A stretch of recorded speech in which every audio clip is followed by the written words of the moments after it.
So as a start or finish hand timer, you've been given a set of watches. In this case, it's obvious that they're a mismatched set.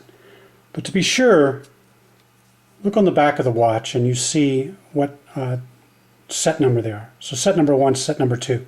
Only use the watch that the chief of timing has explicitly told you to use. So in this case, we're going to assume that watch number 1 is a part of a match set. One watch is at the start, one watch is at the finish.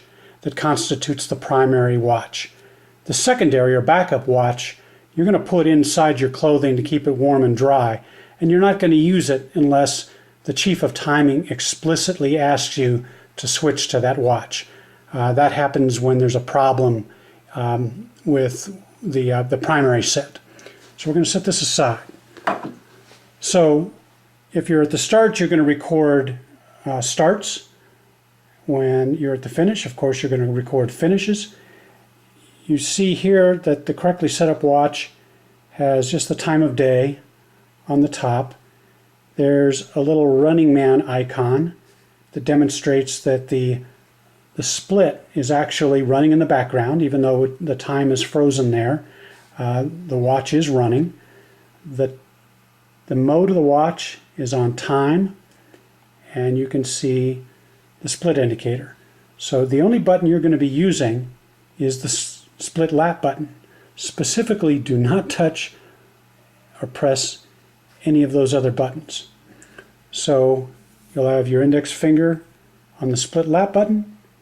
You're going to be watching the start or finish line. When the racer makes a start or the finish, you click the split lap button.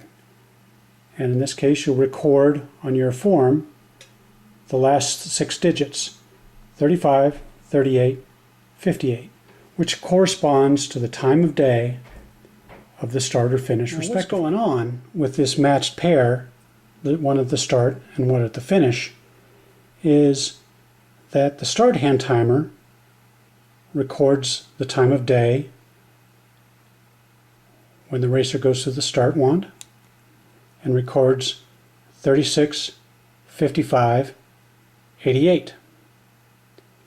Meanwhile, the hand timer at the finish is waiting for the racer to make his or her way down the hill and have a legal finish.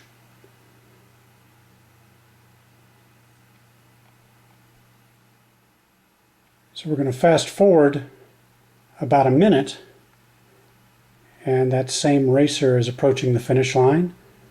The finish hand timer clicks the split lap button and records 38:00:43. So for this particular racer, the elapsed time is the difference between the time of day as recorded for that racer at the start and the time of day as recorded by the hand timer at the finish.